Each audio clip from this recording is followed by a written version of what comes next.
welcome to Concert Pipeline. I'm Steve Jones. Today on the program, we have Pablo Cruise. I had a chance to sit down with Dave Jenkins of Pablo Cruise to talk about their music, their yacht rock band from back in the 70s, and some of their big hits, including What You Gonna Do and Love Will Find a Way. We get into a lot of other stuff also. It's going to be fun. We'll bring that in just a moment. I'm still riding a high from going to Seattle last week and seeing the format play at Easy Street Records. You can check a video of a couple of songs up on Concert Pipeline's YouTube page for some of our recordings from that performance. It was so amazing just to get to see the format again for a second time within this past year. And I'm going to see them again in April. One of my favorite bands from back in the day, 3 times within a year. I'm a fan. What can I say? And then running into Nate Roos and Sam Means from the format in the airport afterwards. That was really cool too. So much fun. Check that out. Their new album is Boycott Heaven. Really recommend it. It's awesome. And check them out. I mean, their shows in San Francisco are sold out, but you can find tickets, away. It's a show not to be missed. So that is highly recommended. What else is going on? Oh yeah, Bottle Rock is coming up in May. We usually cover all 3 days when we can of Bottle Rock. I don't think I'm going to cover all 3 days this time. It's just a lot. Saturday's where it's at for me personally, but there's so many bands playing that are great. Headliners are Friday, Lord, Teddy Swims, and Lil Wayne. Also playing on Friday that's notable to me is Papa Roach and Chevy Metal. Those will be really cool performances. Chevy Metal is awesome, so I'm hoping they do a late night show on Saturday. Or Shane Hawkins comes out and plays drums with the Foo Fighters or something, along those lines. That would be awesome. Or Dave Grohl comes out after the show and plays a late night show with Chevy. So many options. It would be great because there's their family there. So there's got to be some crossover. And Dave Grohl is a big fan of Bottle Rock. He's played. This is going to be his 3rd time playing, but he's attended more than that as well. He showed up last year, just randomly backstage. Foo Fighters are playing Saturday along with LCD Sound System and Zed. I saw Zed a couple years ago, covered that show for Concert Pipeline. Rilo Kiley, AJR, Busta Rhymes, Joan Jett and the Blackhearts, Bush, Better Than Ezra. Big fan of all of those artists, and would definitely check out any or all of them out. And so Saturday again is the day for me, but tickets are available now for Bottle Rock. You can get your tickets wherever you get concert tickets. I don't know. BottleRockNapaValley.com is the way. But so, all right. So let's get into our interview here today. Again, this is Pablo Cruise. They were huge in the 70s, big band of the time. And I got a chance to talk to Dave Jenkins, the guitarist and vocalist for the band. He's out in Nashville right now. And so if you're watching on YouTube, some of the video is a little glitchy. If you're listening, sometimes the audio cuts out a little bit. They've been going through severe weather situations, and just before our interview, their power came on, and you'll hear Dave mention it. So we're lucky to get to chat with Dave. Let's go ahead and bring Pablo Cruise in. Dave, how's it going? Oh my God. It's going all right now, but for the last week, we've had no power, no heat, no light. And oh my gosh, it's been rough. Oh my gosh. It just came on like, I don't know, 10, 15 minutes ago. Really? And, it's a sign. So we're trying to. Wow. How are you doing? What's going on with you? You look like you're home. Yeah. I'm doing all right. Are you able to turn the camera sideways by chance so it fills the whole screen? Turn the front. Boom. As you can see, I shaved for the interview. As did I. So, yes. Where are you located? I am out west, outside the Bay Area, near Sacramento area. Oh, so you've had nice weather for the last week. Yeah, I don't like to complain about the weather too much because people in your situation half the country is in a place where it's just not great right now, you know? And Right. so, yes, it is very nice here. I was out weeding yesterday, and it's nice to be able to be outdoors. So, but Well, I have a house on the coast north of San Francisco, mm, and it's calling to me, and I wish I was there. But we live in Nashville a lot of the time, and we had to take care of this house because of the temperatures. All the pipes might burst, so we have to keep water running, the generators going. oh man, Yeah, yeah. It seems like that house. Where is it? Like Sausalito area or something? Like yeah, in Marin, yeah, no man. Oh yeah, that's a great area. yeah, it's That's beautiful. definitely the place to be right now.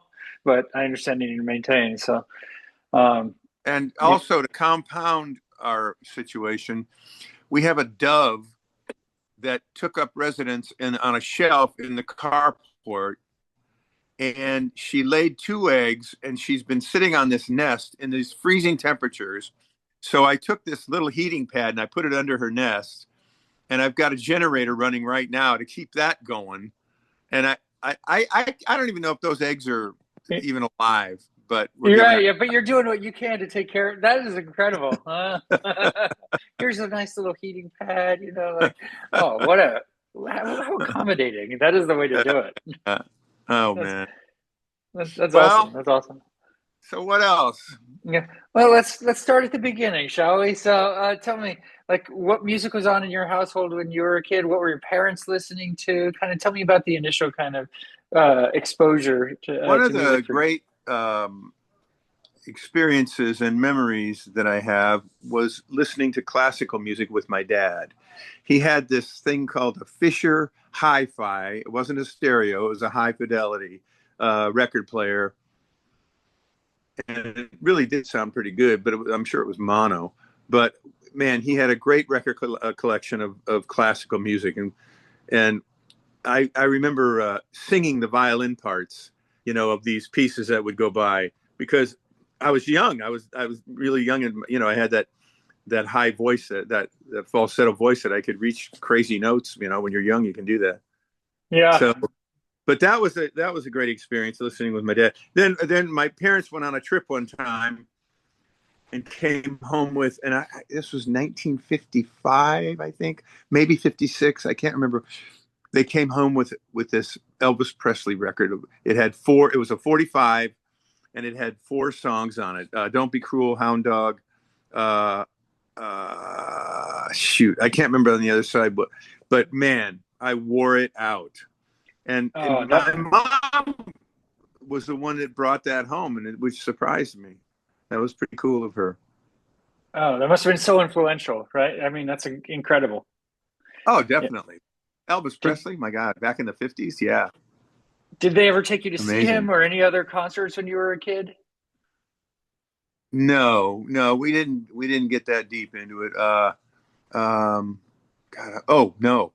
First concert I think I ever went to. Well, there was a concert in Orlando when I was living in Sanford, Florida, uh, of some local guys that I went to, and that was kind of cool. But the first real concert that I went to in 1966 when I came out to California, which is another story I'll share with you, Yeah. was the Beach Boys and Lovin' Spoonful opening at Wow. the Cow Palace in Daly Yeah, in City, San and Francisco. man, Yeah, yeah. Yep. it, it was a great concert, and the Beach Boys were spot on. I mean, those guys really could play and sing that stuff. So Oh, that's that that's awesome. That's a good first concert. That's that was one a that'll great kind first of concert. that'll stick with you. How old were you when you saw them? What'd you say? 17. Okay. Yeah. Yeah. So here's the backstory on that. When I was 17, I had just graduated from high school and went straight into junior college in Cocoa Beach, California. And I was in college for uh, a month or maybe 2 months, and one of my classmates said, "My family's moving to the West Coast. You want to go with me? I'm going to drive one of the cars." Well, that sounded fantastic since I wasn't into school at all. And I Yeah. told my parents I'd like to go, and they said, "What are you crazy? You're in school. You're going to stay in school." So The guy came over to my house in the afternoon when my parents were both at work. I loaded up a guitar, a really sweet little Epiphone melody maker guitar, uh, an Epiphone amplifier, a suitcase full of clothes, and $4. And he Wow. came back. Yeah, right. And so that evening, I told my parents I was going to go to this girlfriend down the street. I was going to go down and visit her, and he picked me up there, and we took off. And I left my parents a note saying, I really want to do this, and see you later. And so I got to California with no clue what I was going to do when I got here. And I Yeah. only had $4. But Yeah. the And he didn't first make day, you pay for anything along the way or anything. Like no, you, we managed to, just nibble on stuff, and we got through it. And um, the first full day that I was in California, I said to my buddy, I said, let's go look at guitars, because we were both into guitars. And I mean, for us, guitars were like the holy grail. And yeah. so we wandered into a music store in San Carlos, and the owner, a guy named Leonard Hart, said, what are you looking for? And I said, oh, I'm just looking at acoustic guitars. And he said the magic words, can you teach? And I said, absolutely, I can teach. Yeah, you bet. I was 17 years old. Yeah, yeah, yeah. I've been playing for a year. And he So you're a said pro. he ran me through a 1-minute audition. He said, fine, start tomorrow, move in with Mickey. Well, that was Leonard Hart, and his son was Mickey Hart. Do you know that name? Oh yeah, Mickey Hart. Yes. Hold on. Mickey Hart. What hit me backward? Why am I blanking on Mickey Hart? But yes, I do know the name. Grateful Dead. Grateful Dead. Yes, of course, of course. Okay, yeah. So Right. So yeah, this was before the Grateful Dead were just getting started in Palo Alto as the Warlocks, I think. And Mickey wasn't part of the band then. He had just come out of the Air Force, I think 4 years in the Air Force, and then he started working at his dad's store, and he was teaching drums, and I was teaching guitar. And while Mickey was in the Air Force, he got into judo, and he got really great at it, and became the European judo champion in the Air Force for all of the Air Force competitions. And so in the evenings, after we did our stuff at the store, we'd go up to this makeshift garage in San Carlos, up in the hills, and we had some mats laid out. And Mickey would teach me judo, which oh, basically meant that he would throw me around the garage, and I learned how to fall. I mean, how else are you going to learn, right? Like, I'm gonna learn, right? So I worked for Mickey and his dad. I mean, his dad. I worked for his dad for a year at least, and then I moved down to Palo Alto and helped the guy open a store down in Palo Alto, and yeah. And yeah, then that later I that got drafted. that yeah. Well, I mean, that's some good early exposure. And so, yeah, Mickey Hart. Also, did you keep up with him over the years? Yeah, we did an album. He called me to help put together one of his albums called Mystery Box, and it's a pretty cool record. Some really good songs on there. That way. Oh, my wife is cueing me to scoot over a little bit. This background is better in front of the in front of the. So nobody can see her in the kitchen. Oh, got it. Anyway, Okay. yeah, we did that record, but I haven't talked to Mickey in a long time. I got to get hold of him. I was thinking about Mickey a lot recently since Bob Weir died, and Mickey's Yeah. the last. Mickey and Bill Kreutzmann are the last guys, I think, out of that organization to still be around. So, Yeah. right. Yeah. Absolutely. I know they had the big celebration for Bob Weir like 2 weeks ago in downtown San Francisco. Like, Yeah, yeah. Were you a big Deadhead? not really. I wasn't so much in. I like that music more now than I ever did in the old days. For some reason, I get it a little more now than I used to. I didn't quite get the Grateful Dead that much. I was more into a little more structured music than those guys. Yeah. And so tell me about the Stoneground and how that came about. 1970, you formed Stoneground. Well, I was an add-on. Stoneground was already together. There was a guy named Sal Valentino who had a couple of hits in the '60s, "Laugh Laugh" and gosh, I can't remember the other song. Uh, but the Beau Brummels, that was with a band called the Beau Brummels, and he was a very good singer, and they put together some good records. And then they formed Sal formed this band called Stoneground, and the drummer from Pablo Cruise and the keyboard player from Pablo Cruise both joined Stoneground in about 1970, maybe 71, somewhere in there.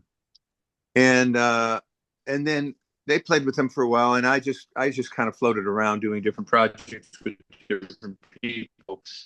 Uh, and then I got a call one day about playing bass with Stoneground. And I said, yeah, okay, let's do it. So I joined them for about 4 months, I think, maybe 5 months. And during that time, Cory, the keyboard player, and Steve and I decided to put a band together of our own.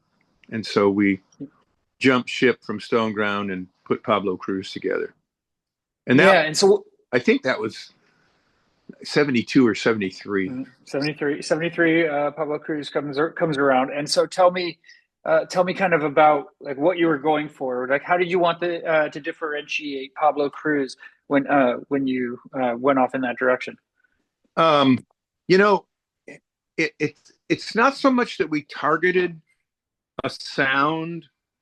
It was kind of a vibe that happened in our music. And Cory and I just got together and experimented musically. We liked to write together, and we just started putting songs together. And the the overall direction and sound kind of dictated where it was going. It just kind of happened. I don't know that we really targeted that particular sound. You know, Right. yeah, Yeah. Did you play the Fillmore a lot? a couple times. Yeah, yeah, What was that like? That's my favorite venue. I love it. There's so much history there. You can yeah. get lost in the posters on the wall. Like, what was your experience with the Fillmore? Well, I used to go to the Fillmore before Pablo Cruz. I mean, in the old days, um, I mean, that was the place to go. It was Oh really, yeah. very fun times and experiential for sure. Uh, Saw a lot of great bands there, and what was the other one? There was Winterland and Avalon Mhm. Ballroom, and there was one down at the beach called Playland, but Family Dog at Playland. But I only went to Family Dog once. But yeah, those were amazing days. As a youngster, heard a lot of music, but playing there was always fun. It was always like a lot of respect for the if those walls could talk kind of thing. There Yeah. was Yeah. yeah a lot of great stuff there, and you'd always see Bill Graham cruising around the venue, making sure everybody was staying within good behavior and that sort of thing. And I I've got heard to some Bill Graham stories from back then. So, what's that? Say it again. oh, I said I've heard some Bill Graham stories from back then. Oh Some yeah, he bands was a that tough played. guy, man. He didn't Yeah. play around. I wish he was still with us because I liked Bill. And years later, we played the Cow Palace with the Doobie Brothers, Awesome. and I think Love Will Find a Way had, or What You Gonna Do. One of those songs was a hit, and we hit the stage and just really rocked the place. And it was a hard act to follow. But Bill was on stage rocking out with us and really happy. You could tell the guy was really proud of us. Local band. Getting some action going. It was Yeah. cool. Yeah. And you mentioned Love Will Find a Way. So let me ask you about that. Did that song feel different when you were writing or recording it, or like did it stand out for you in any way in that process? You know that song. Uh, I remember we wrote it at the record plant. Most of the song. I mean, we came up with the. I had the verses da da da da da da. With the bass line, but I didn't know where to go with it. And Cory left the room to go to one of the other studios, and there was a piano in the other studio as well. And he was gone for a few minutes, and then he came back. He says, "Hey, what about this? You know,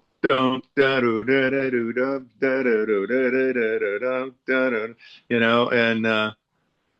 And then we started, you know, in on the lyric and stuff. And yeah, that song, I knew that once it was finished, that was a hit. I knew it was a hit. I knew What You're Gonna Do was a hit too. I just, you know, the record company was trying to push Place in the Sun and something else, and I said no, the hit is What You're Gonna Do. You'll see, and it turned out to be true. So Yeah, it was yeah. amazing watching those. It was amazing watching those songs climb the charts. You know. Yeah. Do you remember the first time you heard them on the radio, like where you were at, like were you driving I remember somewhere? the first time I ever heard Pablo Cruise on the radio. I was walking down Bridgeway in Sausalito with a friend of mine, a gal that I know really, still friends, and and we were walking along, and I heard this. I think I heard a song called "What Does It Take" off our first record, and I said, "Where's that come? What is that? Wait a minute, that's us. What the hell?" And I looked, and these guys were fishing next to the walkway on the rocks there, and they had a little ghetto blaster, and that song was on the radio, and we were, you know, taking it in. It was amazing. Yeah, but you know, when Love Will Find a Way hit, and when What You're Gonna Do hit, you couldn't get away from those songs. They were constantly on the radio, Yeah. and that was a lot of fun. Yeah, and that's kind of built this ability for you to continue to play these songs and play shows and everything, even to this day, many years later, right? Like, so, I'm interested in kind of how the dynamic of your live show and and the audience that's coming to your show has kind of changed over the years. You know, it's amazing that through a couple of songs, actually, you know, five, six, seven albums, Yeah, truthfully, it's been that a career was formed for both of us, for both Cory and I, and Steve too, our drummer. And it's amazing that you write a song, suddenly it launches you into this whole other life that you never could have conceived of. You know. yeah, yeah, yeah. It's incredible, uh, and so tell me kind of let's see, like the difference of touring in general from the '70s to now. Like, what were some of the main differences that you've seen from back then? Well, back then we were actually touring. You'd get in a bus, or generally for us we flew most of the time, and then got in rent cars. But you were always gone, and you were actually touring from one city to the next. We did a college tour of with in a really nice airplane that was a lot of fun to be in. It was a Beechcraft Queen Air, which is a non-pressurized low altitude plane, and we'd hop from one college to the next on that, and we all took turns. Well, not all of us took turns flying, but a couple of us took turns flying the plane, and it was just fun to get that experience in the right seat. But yeah, now we do 1, 2, 3 offs. We just finished playing in Tampa. We were there for 5 days. We did 10 shows, and Wow. it was great. We had a great time. I mean, it was, and with that kind of intensity, you really work on the show and you get things dialed in. It's really cool. Yeah. So So as far as your question goes, what's the touring difference? We're weekend warriors now. We go out and play a couple of shows and then come back. We don't stay out for months at a time. yeah. Do you also live kind of in the same vicinity, or do you just have to meet up for these Well, shows that you're doing? most of the guys are in Southern California. In fact, Hmm. yeah, most of them. Our drummer is in Sacramento, or yeah, that area, and I live between Nashville and Northern California. Okay, yeah, because you got the two places. So Yeah, Yeah, get out here. It's much nicer. Oh my God, this has been one hell of a week, I'll tell you. I'm sorry. I'm Uh, sorry. I'm glad everything came back on. It's I don't know if I told you at the beginning of this dove. Did I tell you about the dove that moved the in? dove and the heating blanket And and yeah, yeah. okay, good, yeah, yeah. Well, it's going to be interesting to see if those eggs survive because it's been brutally cold. Yeah. Yeah, yeah, absolutely. And so talk to me about kind of the vibe of the band. I mean, you made a new song in 2020, Breathe. Right. But that's really the only new music you've made since back even, like in the 80s. So Breathe came about pretty naturally, but tell me the process for you all bringing about Breathe first. Well, yeah, Breathe is the only song that we actually went after. I mean, Cory's always writing. I'm always writing. There's always stuff in the works. And we just haven't gone after it. But that's not to say we won't. I think it would behoove us to, put out something, do a new record. I'd love to do that. Uh, so I forgot what your question was. What were you saying? Yeah, well, let's talk about Breathe in general. Like, how did it come about? We were in the pandemic, so I know a lot of Oh, your band, strives off of touring, playing live shows, that sort of thing. So new music hasn't been, a focus of, in terms of releasing. But why that song at that moment? I don't know. We were all sequestered, because of COVID, and so we got together online to as a group. Everybody was throwing out ideas for the lyric on this song, and Cory and Larry, I think, mainly Larry came up with that bass riff, and we started writing it around that, and we came up with the arrangement on the phone, and it was um, it was a fun process. I mean, I can remember walking around my deck throwing out lyric ideas in California, Yeah. Uh, but so we haven't played that song live yet. I'd love to, we all talk about it, but we haven't pursued it yet. So I think it's up to us to, get off our asses and do it. Do fans bug you to play it, like because it's new A music, couple or people have, yeah, a couple yeah, people have, one of my yeah. one of my bicycle buddies said, "What's the deal, man? That's such a great song. Why aren't you guys doing it?" And so we'll see. Got to play it for him. So and you mentioned Yeah. it'd be great to do a new album. What kind of determines if Pablo Cruise records again? Obviously What living kind in of different what? places.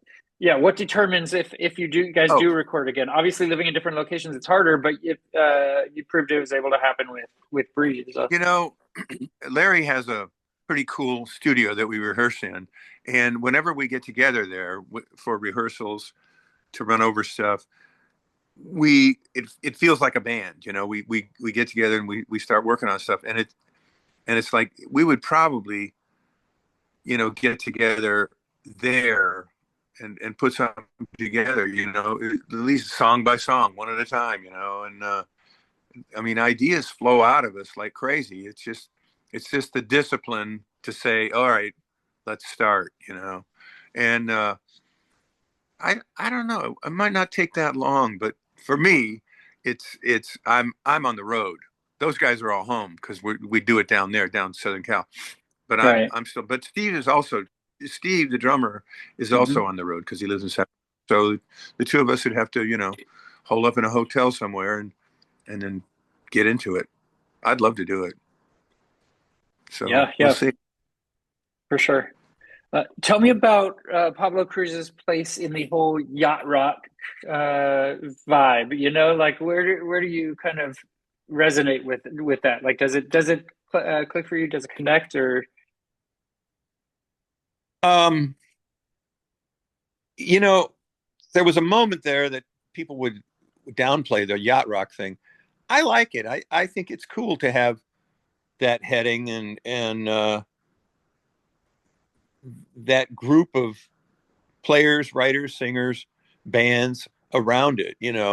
David Pack and Ambrosia and Gosh, all of those guys, Pure Prairie League, and uh, what's it? Oh, I can't think of all the bands. There's so many, There's a but lot. yeah, why not? And the fact that there's a yacht rock station, uh, or stations plural, for that kind of a musical venue. Um, I have no problem with it. In fact, we're doing a cruise in March, and it'll be kind of like a yacht rock cruise. Yeah. You know, Is this your first cruise or is this second, I think it's the second one, might be the third. But I'll tell you what, the first one, as fun as it was, as soon as we got off the boat, everybody got sick. off of the boat? Okay. You're not even on the boat. So No, it's just, no, it lagged a little bit, and then said, "Okay, now you're getting sick," and uh, it was definitely a flu. I don't know if it was COVID, but it was a flu. I'm sure it was better you're more appreciative to have the sickness on the tail end so you can enjoy the time on the boat, Right, right? Yeah. right. Yeah. Was that a cool experience? I'm playing multiple sets and kind of interacting with other bands and Yeah, kind of we only played two shows, and it was only on the boat for 4 days, right? From Lauderdale to shit, Puerto Rico, and okay. yeah, that's where we got off, and went straight to the airport. See you later. But Yeah. yeah, it was fun. I mean, I enjoyed the experience, and Oh, took my wife with me. We had some laughs. It was good. yeah. Uh, Tell me about what a fond memory you have from a live show back in the day in the like 70s or early 80s when you were playing. Oh, one comes to mind. We were playing in Boston, and we were doing a song called "Ocean Breeze" off our first record, and this is early on, uh, and it was a beautiful venue, really nice concert hall. And I think the power went off. Something happened to the mic went off, and the electric, and I'm singing the song to just piano, right? And it's just a moment of kind of sensitive moment, and but the power went out. So I just walked up to the very front of the stage, and Cory kept playing, and I just sang it a cappella. I mean, without power, Yeah. and it worked out good. It had a there was a moment there that was kind of cool. Uh, what other moments? I don't know. The memories come and go on some of that stuff, but we've had some amazing experiences as a band. Yeah. Yeah, yeah, and how about now? Like, are there places that you prefer to play, like venues that you like to go to, or just areas that you like to be in? I mean, you're going to be playing in Orinda on February 28th, and obviously Yeah. being from the Bay, that's got to be a cool location. I think it's a nice theater, that one. And Mhm. yeah, I look forward to that. We played, I don't know, a few months ago with Kenny Loggins in Florida for about 4,000 people. And it was, that was really cool. And we really got a fun show, and the band does well, with people and crowds and stuff. And yeah, that was a good show. There's a place called Ruth Eckert Hall in Tampa, Clearwater, somewhere. Clearwater. That's a great venue, and we've played there several times, and it's always fun and good response. Um, gosh, I, I I should have these things listed so that when I have interviews or questions like this, I can just look down the list and say, "Oh yeah, that was a good one. Oh, this was a good one." But the thing we just finished doing at Busch Gardens in Tampa was a lot of fun. We did 10 shows in 5 days, and it was fun. We had a good time doing it. Good discipline Yeah. too. That's very cool. And what do you like to eat when you're on the road? What do I like to eat? Yeah. You know, I try to I stay away from red meat. I don't eat red meat at all. And um yeah, just veggies and chicken and nothing fried. Try to stay away from Yeah, fried food. that's Try to eat better healthy. that way. Yeah. Not a, Yeah. yeah. Yeah. Yeah. And so, did you ever kind of back then, would you ever, knowing that did you ever have any idea you'd be playing these songs 50 years later, that were, just of that moment, Yeah, that's a really uh, that's an important question. Who knew that, as I said earlier, who knew that writing a song would turn into a career, you know? And it's been a good life. I feel incredibly blessed that I've been able to do this for all these years and reach so many people and have such good feedback on having written, some great songs. Yeah. Absolutely. Absolutely. Well, Dave, I want to thank you for taking the time today, and it's so cool that you're still doing it, because that's great. Doing what you love, and making people happy at the same time. So, yeah, I want you to stay safe, and I hope your dove has its little eggs and they hatch, and and and that everything's okay with the birds, and but mostly that you're safe, and the power stays on, and the heat and Yeah, everything, because oh my God. We started cleaning up the place and pulling the extension cords out from the middle of the room you know, and then we're going, God, I just hope the power stays on because I don't want to have to lay this stuff out again. no, Yeah. I hope it's passed. I hope it's passed. Yep. Uh, but thank you, Dave. Have a great rest of your weekend, and be safe. Okay. And maybe we'll talk again down the road. I hope so. Hope so. All right. Thank you, Dave. Bye. Bye. That was my interview with Pablo Cruise here on Concert Pipeline, and that takes us to the final segment on the program, the music news. All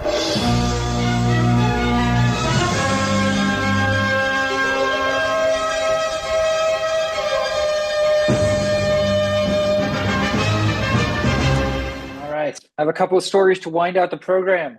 Last night was Grammy night, but as of this recording, Grammys haven't happened yet, so I don't know all that went down at the Grammys. But what we do know is that there's going to be the In Memorandum segment, and of course, we lost some big names this year, including Ozzy Osbourne. Such a loss. I mean, that one hit, because I was a fan of Ozzy. I've seen him perform live with Black Sabbath and as Ozzy Osbourne on the Ozfest. I took my like infant or toddler daughter to get to a book signing that he did. So I got a picture with him there, and my daughter, so many years ago. And so there's going to be a tribute. Post Malone / Chad Smith and Lauryn Hill are going to lead all-star tributes to Ozzy Osbourne, D'Angelo, and Roberta Flack. At the Grammys, Brandy Clark, Reba McEntire, and Lucas Nelson are also set to perform during the segment. And let me see. There's just going to be a whole tribute there, and lots of other cool stuff, I'm sure, happening during the Grammys. We'll report more on it next week, or on our next episode of Concert Pipeline. A lot of the news right now in the music news is about bands standing up and making their voice heard about what's going on with ICE, what's going on in Minneapolis. Tom Morello rocked a Minneapolis ICE protest with Rage Against the Machine, Audio Slave, and Woody Guthrie songs. He says, you've stood up for your neighbors and for yourselves and for democracy and for justice, he told the crowd. So a lot of people came out to support. It was a lunchtime show at the city's legendary First Avenue venue. And it was headlined by an unannounced appearance by Bruce Springsteen, who gave a live debut of his new anti-ICE song, Streets of Minneapolis. Trump is not a fan of that song. He's come out and said. The show is billed as a concert of solidarity and resistance to defend Minnesota in the wake of the deaths of Renee Good and Alex Preddy, who were both shot and killed by U.S. Immigration and Customs enforcement agents in recent weeks. Widespread protests continue in the city, with local government calling for all ICE presence to leave. I'm sure you all have heard what's going on there, so you don't need to get in too far into The politics of it, other than it's really sad. It's just really, really sad that this is where we're at right now. It's disappointing, and um, and so on the Springsteen piece, he before he played this new song, he told the crowd he'd written and recorded the song and sent it to Morello almost immediately, worried it sounded kind of soapboxy. Um, uh, he Morello replied, Bruce, nuance is wonderful, but sometimes you have to kick them in the teeth. So this is for the people of Minneapolis, Minnesota, and the people of our good country, the United States of America. And the crowd started chanting, "Ice out now." And Morello joined the boss for a rendition of his Grapes of Wrath theme, The Ghost of Tom Judd, as well. So that's happening. Hayley Williams has launched a new band, Power Snatch, with 3 new singles. She formed the band with longtime collaborator Daniel James and secretly started sharing music last summer. And they appeared on a joint show for Apple Music One to announce the project this week and confirmed that a new single called Assignment was available to check out now. So if you're a Paramore fan, you might want to check that out as well.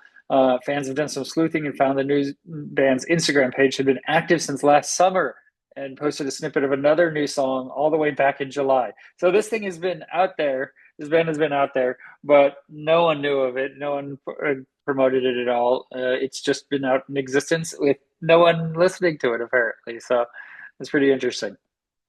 Talking about music and the ICE situation and all the stuff that we're in right now, Brian May says that Queen has refused to tour America as it is a dangerous place.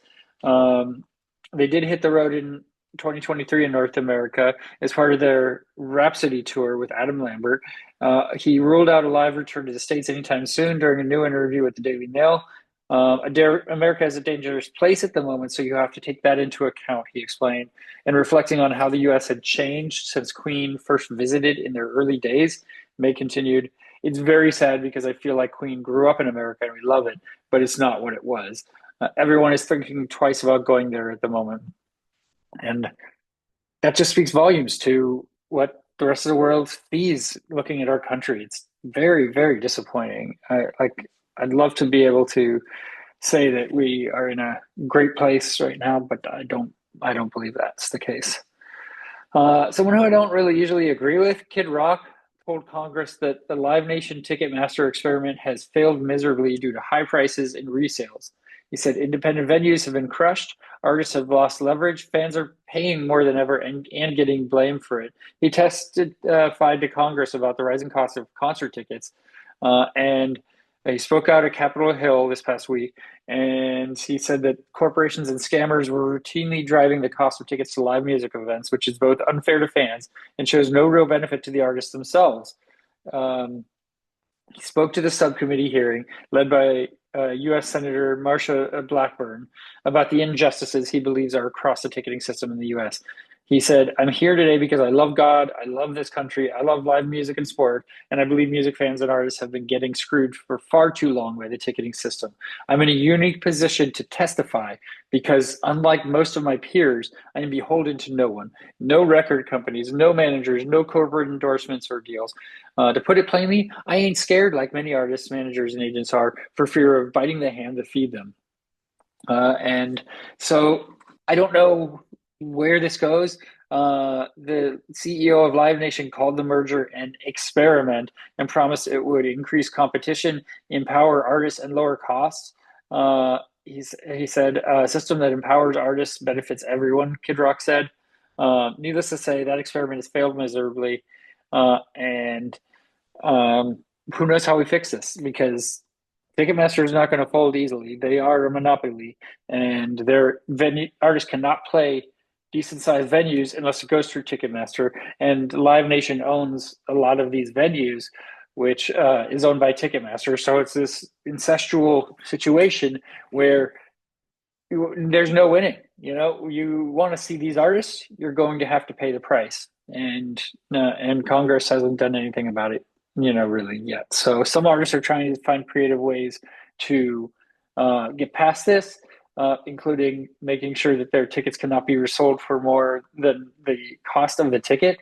One of my favorite artists, Andrew McMahon, has done that sort of thing with his shows, and that's a great way to kind of stand up and fight back. But it'll take more. It'll take more artists fighting. It'll take more people protesting, this situation. It's just not great. All right. We mentioned Foo Fighters playing Bottle Rock. Let's end with the Foo Fighters story.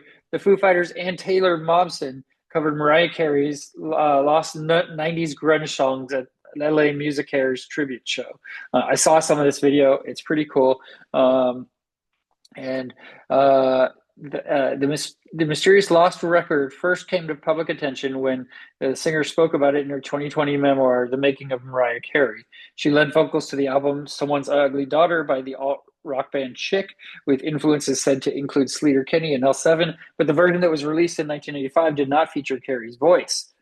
So there was this Music Cares Person of the Year tribute benefit show in LA on January 30th, and the Foo Fighters, again, teamed up with the Pretty Reckless, who's opened for AC/DC last year. I took my son to see them. They were really freaking awesome, and they kind of put their own twist on these songs. Also, there were other performers that night, including Jennifer Hudson, John Legend, Kesha, Billy Porter, Teddy Swims, Maggie Rogers, and Adam Lambert, among others. And you can check that performance out online. That is our show for today. Thank you for tuning into Concert Pipeline. Not sure if we'll have a show next week yet, but subscribe, tell your friends, all the stuff. Check out we have over 500 episodes at this point. So lots of content. I've talked with many, many bands over the years. And we've been doing this since 2014 as Concert Pipeline Podcast. So we just had our 12th anniversary. Really excited to that, because it's just reflective of all the work that I've put in, all the conversation. And if you want to hear your bands, this is the place to come to hear great long form conversations with some of your favorite bands. So for all of us here at Concert Pipeline, I'm Steve Jones. We'll catch you next time.